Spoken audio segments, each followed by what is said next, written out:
Magandang araw po sa inyong lahat mga kamatyas. Dalawang games pa lang or dalawang match pa lang ang natatapos sa bakbakan ng round number 10. Unahin natin sa bakbakan nila Nepo and Gukesh dahil sila ang nangunguna. At isusunod pa natin mamaya ang laro naman nila Pragdananda and Vidit. Okay, yung dalawa nagbabakbakan pa, ongoing pa eh.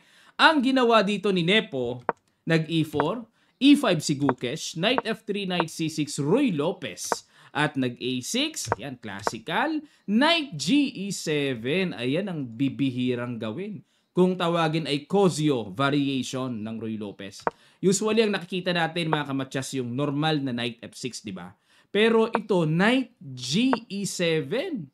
Nag-D4, ayun, inatake kagad ang sentro, kumapture, at nag-Knight X D4, Knight X D4, Queen X D4, Knight C6, at nag-Queen E3. Kakaiba talaga, no? Nanibago mata ko dito. Bishop E7 para magkakasel na Knight C3 at nawala po sa talaan ng opening masters database ng chess.com.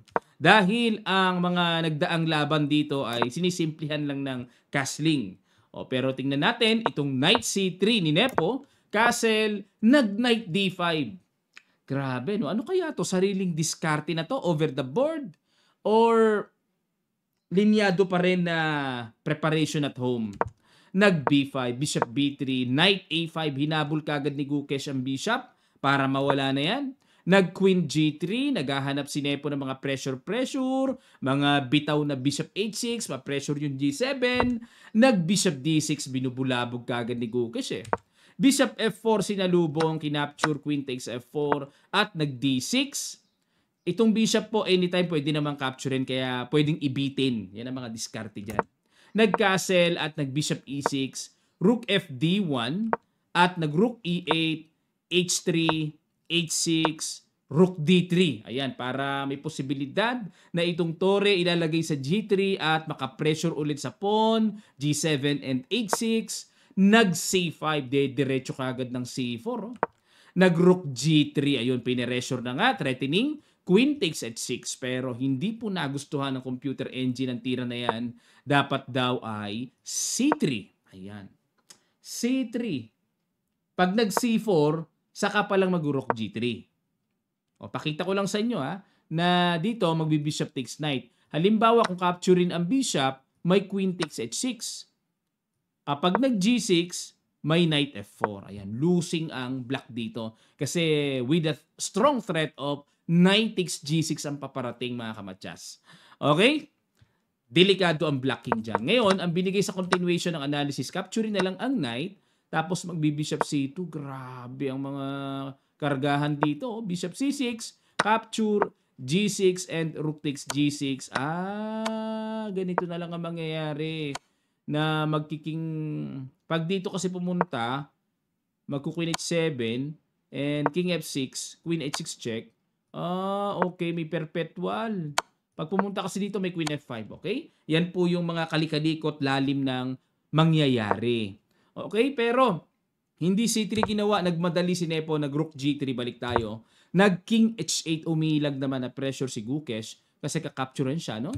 Nag-C3, knight takes bishop, a takes b3, bishop takes knight, e takes d5, nag-queen d7. Napakalinis po ng ang ganda ng position dito ni Gukesh.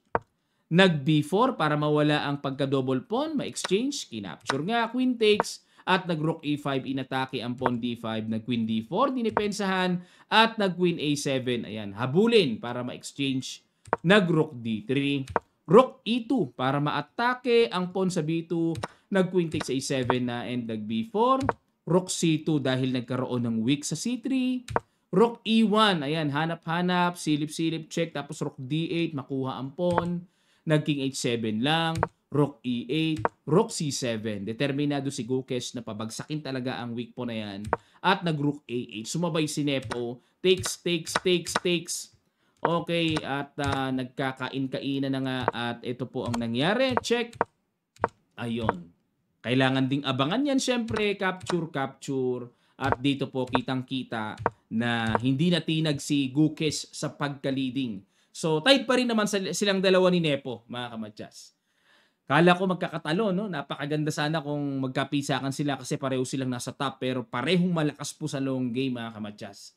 At medyo pabor ito kay Gukesh kasi black pieces siya eh. At least nakasurvive siya sa puti ni Nepo. Okay, tabla po ang game at sumasabit-sabit pa dahil napakaaga pa. Okay, lipat naman tayo sa bakbakan nila Pragdananda, Magkababayan and Vidit. Puti si Pragdananda, nag-E4, E5 si Vidit, Knight F3, Knight C6, Ruy Lopez, mabenta Ruy Lopez. Nag-Berlin, nako, weapon ni Wesley mga kamatsas. Nag-D3, anti-Berlin. Bishop C5, kinapture ang Knight para ma-double pawn at nag-Queen E2. Ayan, dito po sa ibang tagapanood nating beginners at hindi pa nakakaunawa kung bakit pinapakapture ang pawn na yan, meron kasing Queen D4. Okay, ma-atake yung Knight, may threatening matchas. Lamang ang black dyan, winning na. Kaya, nag-Queen E2 muna at nag-Knight D7 para depensahan na. Hindi na sacrifice yan, kakainin na talaga yan. Nag-Bishop E3 sinalubong at nag-Queen E7. Ayun, teka muna mga kamatsas, no? Pag Queen E7, nawala po sa talaan ng aklat dahil ang palagi ang ginagawa dito ay Bishop D6, pangalawa yung Bishop takes E3, ayun, saka pa lang nag-Queen E7 dito. Nag-Knight C3, Bishop D6, Knight D2, Knight C5, at nag-Knight C4, Knight E6. Ayun, nakita nyo yung ikot ng Knight, no? Para kontrolin ang important squares. At nag-Queen D2, F6, nag-Knight takes, Queen takes, Knight E2. Ayan, para mamaya mag-D4, nag-B6, para i-develop naman ang bishop, nag-F4. Ayan na, para magkaroon ng magandang break. E takes F4, Knight takes F4, nag-C5 to control the D4 square, at nag-Queen F2, Bishop B7 develop, kinapture na, at nag-B3. Ayun, para mukhang gusto yata mag-castle sa queen side dito ni Prag. Meron kasing Queen takes A2 eh. Nag-castle queen side, castle king side, nagbago isip. At nag-King B8 and Rook A E1. Focus lang sa sentro. Rook H F8. Mukhang nagbabalak naman si Vidit na mag-G6 then F5.